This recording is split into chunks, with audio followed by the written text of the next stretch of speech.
Boys in the city, dog? Yes, sir. Oh, shit. We told you he was gonna pull up. The e-commerce, man. I've been hearing you say that. I see you posting on Instagram stories. I see you guys talking about the Amazon stores doing this, doing that. What's exactly happening with that? With personal development, we want to focus more on what we call a paradigm shift. Yeah. And, a paradigm is just basically your daily habitual thoughts. We want you to constantly be changing those habitual thoughts to something that's always going to better you, something that's always going to push you, something that's always going to challenge you, and something that's always goal-driven. Feel like John Morant, need a triple-double. Told him check the stats, yeah, I got a couple. I don't drive the ball. Oh, for those of you new to Open Tap, I'm John Pittman, blockchain advisor, but I'm also a bartender. I love to interview entrepreneurs with great projects from all different industries, and I make some great cocktails as well to get the great conversation out of them. I'm the MVP, now I feel like Russell. Yeah, I need it now, told him on the lay. I've been moving, dog, yeah, I'm on the way. I don't hear the talk.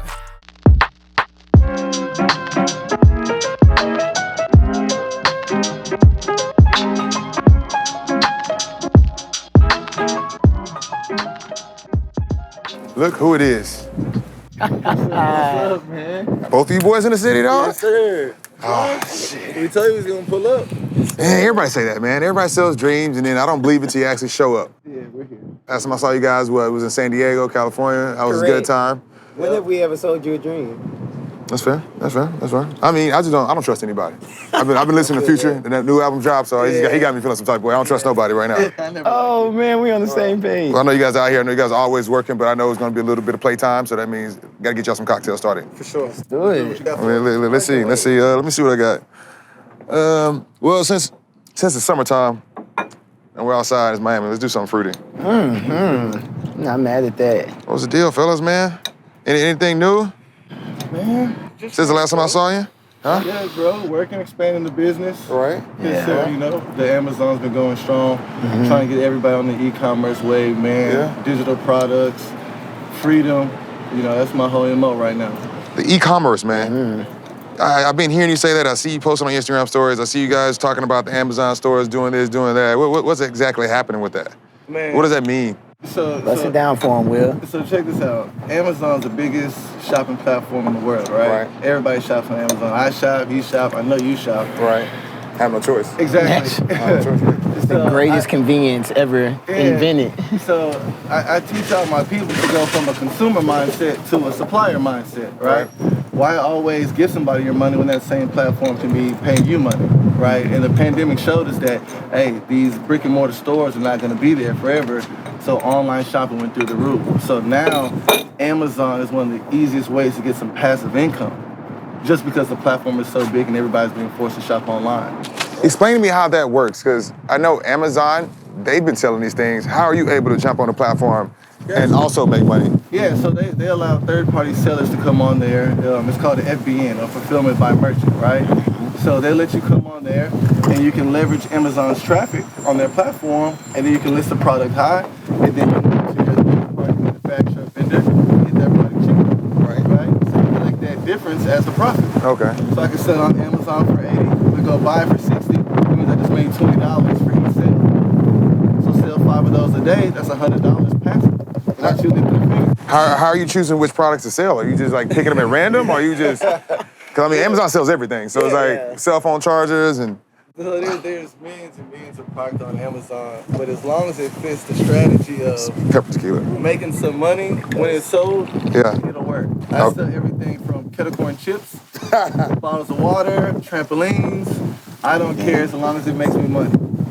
That's it. So I imagine there must be some startup costs to get involved in a situation like that. That's where I come in. Oh, yeah? Go ahead. That's where I come in. So how do you get people ready to I guess, take on those costs? Because obviously they're in the hustle mode. They're trying to come up. Yeah, I mean, and that's where our business funnels into his business. My business funnels into his business. So who in this world doesn't want to invest? Everybody wants to invest, but very few people actually figure out how to make that leap as far as raising capital to have to invest in. So what we do is show people how to get funding through business credit and use that business credit to invest into any type of income-producing asset Amazon being the one that we offer. Now, with that being said, you know, we have a lot of people who need their personal credit to be right before they can step into that world of business credit and business funding. So, you know, that drove us to start our credit repair company. And you know, I remember I interviewed your boy CJ a while back ago, and I remember that was one of the things, like once you help these people fix their credit, a lot of times they aren't in a position to know what they should be investing in. So it's kind of dope that you guys already have this whole roadmap already planned out for them.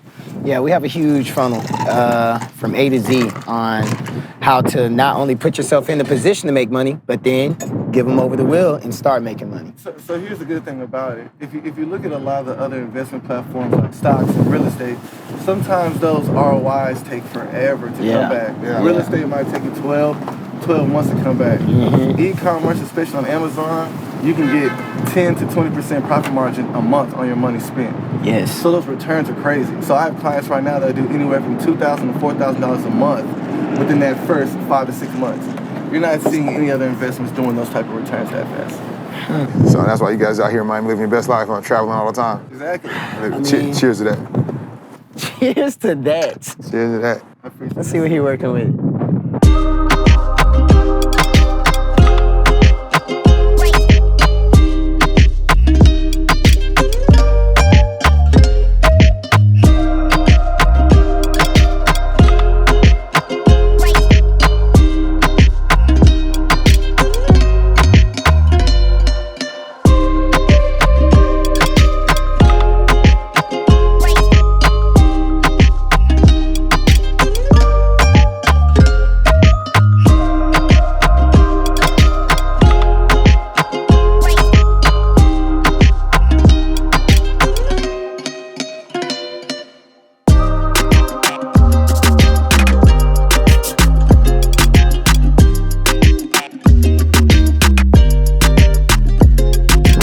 It's interesting. Still got it. I always got the sauce. Something to ease you into the day. I know we pretty most of the time we're doing like tequila sodas and we're doing shots of tequila and things like that. But when the sun's up and it's a weekday, we got to take it slow. Yeah, I'm not mad at this. This ain't like Texas. The streets don't close at 2. They're indefinite. So like Texas. Gotta remember though, we're Cali boys now. We're Cali boys now. Oh, so you have 3 hours even further behind it. Exactly. Maybe 5 o'clock in the morning here. I be thinking I'm getting a jump on the day. John, he's like, no, you're not. I mean, at the same time, I see you at 4 o'clock in the morning. Like, I just can't do that. It's about the grind. So that's another thing that we're pushing heavy is paradigm shifts, is personal development, is, focusing more on, taking control of your mind, your body, that discipline. If you can discipline the mind and body, then everything else is easy. Because financial literacy does come down to discipline at the end of the day. And if you can't tell yourself no to certain things, then, you really can't do anything as a business owner. Yeah, and just on the basic aspect of it, if you're going into a new world or a new investment, you have to have a new mindset because you can't keep those same ideas that can bring it into something new just because you'll get the same results. So you have to have a new mindset. So it always starts with the personal development. We coach them with that at first to prepare them. Now it's time to make some money. Yep. So what's the personal development now? What is that track looking like these days? Is that more so waking up, making sure you're in the gym, making sure you're reading? So yes, it is. As far as what you just said, routine is a big part of personal development.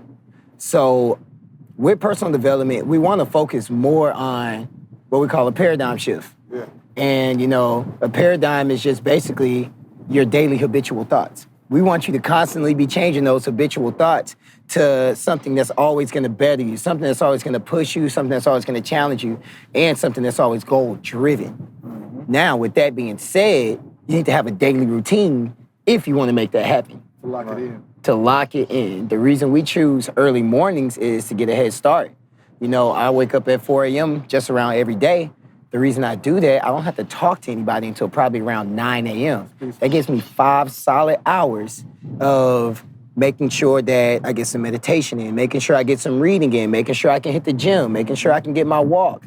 Just me time and personal development. You guys were big about that walk when I was out there. Yes, sir. You guys would walk up and just walk 20 minutes and just come back. I'm like, yo, where the wheels at, man? Yeah. But Miami has some good walking scenes too. I got one this morning that really had me inspired. Y'all got some good views here. Seen those yachts? Especially on the river? Yeah. Sorry. That was another thing CJ brought up last time. Is just like when you come out here versus Houston, where we're from, and you just seeing this amount of wealth out here, it gives you just a different type of motivation. I imagine the same things happen in San Diego. Seeing that house at the top of the hill, seeing people having that passive income lifestyle, always off, versus us seeing our family and our friends work 60, 70-hour weeks. It's just like that's part of the paradigm shift, as you said, man. Those micro decisions that you make, waking up early, those small wins that lead up to big changes. Exactly. Because you don't know what you don't know until you actually get there. So like being locked away in Houston, like if all you see is Houston, you don't even know this exists. So when you get there, you say, hold on, it's possible.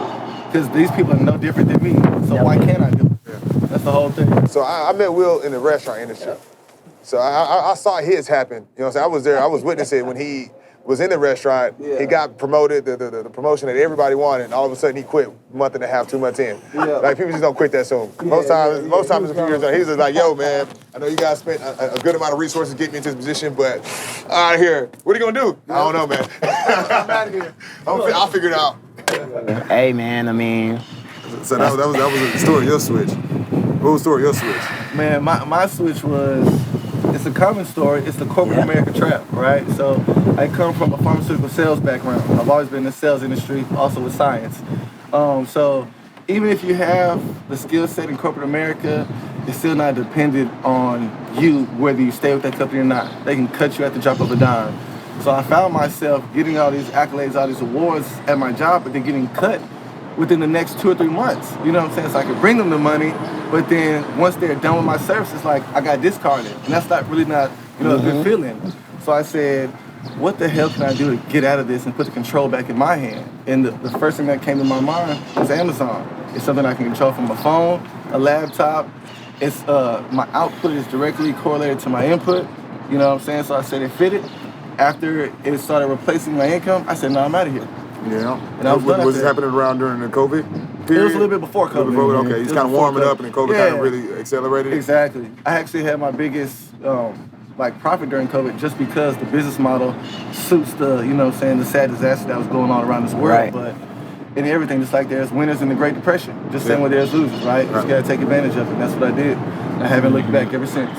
Lit. And how did you guys even meet, as a matter of fact? I want that story. That's the story you guys never gave me. Man, I know this dude for over 15 years. We're on about 17. He sounds teared up. He sounds tired. I'm exhausted. I'm tired of knowing this guy. What the thing is, we almost went to college together at North Texas. Right, yes. I almost went to North Texas with my best friend. Yeah, we almost went to North Texas. My brother went there. And I was like, hey, bro, you trying to go? I'm going with my boy if I go. So we tried to partner with that, but, man, we've been rocking ever since high school. Man. 14 years old, 9th grade. Yeah, we've been locked in ever since. Mm-hmm. So when you were working in the restaurant industry and you was looking to make your pivot, what was the situation surrounding that? Obviously, they were overworking us, but besides that, we were fine with overwork. Right. Obviously, we came in and done it every day. So it's basically the same that Will was saying. We call it the golden handcuff in the corporate world. They will hit you with a nice title. I was a general manager. Hit you with a nice salary, 6 figures, and just give you all these accolades and stuff. And they're still handcuffing you though, because I am working 60 hours a week. You think I have a nice salary and stuff, but when at the end of the day, when this restaurant made $13 million this year and I made $100,000 and I bust my ass the whole time for it, it didn't add up. It didn't add up. So I'm like, why can't I be that person that is employing people instead of being the employee working for the employer? And, once I got that mindset, it wasn't easy to leave because, that was the height of my career, I was a general manager before I was 30 years old. Yeah, that didn't happen in the restaurant. No, that doesn't. Waiting to earn it after a while. They make you earn it. So it took me 3 years, actually. 3 years to, really muster up the strength and get my mind right and understand that there's not security in the job. The security is in yourself. Yeah. But I had to be secure with myself before I made that decision. I think one of the things that we probably need to be mindful of, not to discount, is the grind itself, though. Like, you going through that job taught you some skills that are definitely enabling you today, and that probably taught you some business. Just I'll never trade. How to be social, this and that. Now we have the talent to do whatever we want. What are some of the skills that you guys thought that you learned during those golden handcuff years? Yeah. Man, I would just say the consistency. whenever you're in sales, what I come from, it's like you're gonna have those up and downs, right? Just like in entrepreneurship, you're gonna have those ups and downs. Entrepreneurship is not a pretty thing. No, At the end of the day, it's people not. think it's this whole velocity thing. I've had some lows just like everybody else has, but through my sales training and my corporate training of the consistency through the sales, through up quarters and down quarters, I just transferred that over. Like, hey, my products didn't sell like they should. Doesn't mean it's bad. I just need to stay at it. Just a up quarter right now. Let me get some more knowledge. Let me get some more skill set. And then I'm right back going until I find it. Yeah. For me, it was for sure leadership and persistence. I mean, we worked together. We've had dog days in those restaurants. You just wanted to shift the end. Yeah. You just wanted and it's not, but you have to get through it. Yeah, you can't walk out. Yeah. You can't leave, and you got to come back tomorrow. Like, you can't worry. You have to push through. And I'll never trade learning that grit and grind in the restaurant industry for anything, because I use that every single day through entrepreneurship. Like you said, it's not pretty every day. Like waking up sick, I still gotta grind. You gotta get I'm not to picking up it. the phone. No, don't work like that. Yeah, 'cause Like, nothing if my is stomach hurt, security I gotta get it done. I'm not gonna avoid that person that, feels like they didn't get the service or whatever. Yeah. You attack it. Yep. You attack it. So definitely got that from the restaurant. So I know, I've been trying to get you guys to move out of Miami. I know you guys been talking about it jokingly. And I know this trip is gonna make you guys convinced that you guys go ahead and make that transition as well. When you guys come out here, are you guys gonna kind of stay in the same lanes? Or you guys got some things you guys are looking to branch off into? Oh, man. Always looking to branch off. Yeah, I definitely want to diversify, but Yeah. I'm always going to be an e-com head at the end of the day. Just Yeah. I have a passion for it. But out here, I can see myself networking with so many different things that I don't know what I might find. You know what I'm saying? But e-commerce always been our base. I also love to invest in some yachts, some jet skis, some real estate out here, or whatever's going on, blockchain, NFT, the crypto space. Because this area is just buzzing for that. Right. And where I'm at right now, the energy is not as high. So I know if I was to come to Miami, I would be on 10. Like, people say it's expensive out here, and it is, but at the same time, somebody is making money off of you paying that stuff. So because of that, the money is flying around. Yeah, expensive is relative. Yeah. It's like if you want it, go get it. Let me tell you something, man. In the very worst economies, there's people making millions of dollars. And in the very best economies, there's people who can't even get out the bed. Yeah. So I don't care how expensive it is, put some grind behind you, put some pep in your step, you're gonna be all right. There's millions of people in Miami. Don't tell me it's too, but for what he's saying too, when we get out here, we all about diversifying the portfolio. We need to learn about some security tokens. I mean, That's what we need to do. I mean, we're setting up the networking events, what I call the honeypot, because right now, just people outside of Miami don't know that much about crypto at all. Luckily, we're in a city that is crypto educated, so we can host a networking event, 100 people show up. But now, once I start getting people from different cities, other people, with their own followers, and now we can start spreading the gospel that way. That's the next chapter for us all. Because right now, the institutional people in New York, these hedge funds, these billionaires, they're on it. Yeah, they're on it. Yeah, and so They're getting ahead of the game. yeah, but right now in this information age, they're not gonna have that 100-year gap on us when it comes to this deal, and especially as minorities, especially as people of a lower socioeconomic class as them. So we'll be fine. We'll be able to level the playing field. We just need participation. Yes, sir. Yes, sir. So right now, I know you guys are doing your coaching and things like that. What's the best way to kind of enroll in those programs? So, honestly, the best way is social media. Social media? Social media, definitely Instagram or Facebook, TikTok. DMs work? DMs are perfect, but my link to my website is definitely, in every bio on all my social medias. Social media handle is SupremeAmbitions_ on everything. You'll find me there. And once you hit the link in the bio, you'll see anything you need, from personal development to credit repair, business development, mentorship, Amazon, whatever you need. Yeah, but for me, it'd probably be my social media and the website as well. So my Instagram is WillAllen4__, and then www.flawlessfranchise.com. You see everything about Amazon, all my personal development, as well as testimonials from my past success stories. So people love success stories. It's lit. Oh, yeah, I like to show the proof. Yeah, you guys need to come out here so we can shoot some content. Start talking about some blockchain, e-commerce, just put it all together, personal development. You already know I'm about that. Let me know. You already know I'm about that working out. You're lucky I'm busy. Otherwise, I'd do a sunrise workout with y'all tomorrow. But y'all not gonna make it anyway. Still me up last time. What about San Diego? 4 a.m. I was there. You was there. You was hurting. You was hurting too. I was there. Yes, sir. We'll get up there and do it. All right, well, I'll make sure when we talk, I have like the social media handles that like screen across the screen. Okay. That'd be sexy. That'd be sexy. Oh, man. Hey, I appreciate y'all pulling up, dog. Appreciate you, Sir. bro. Lit, Till next lit. time. Always. Mhm.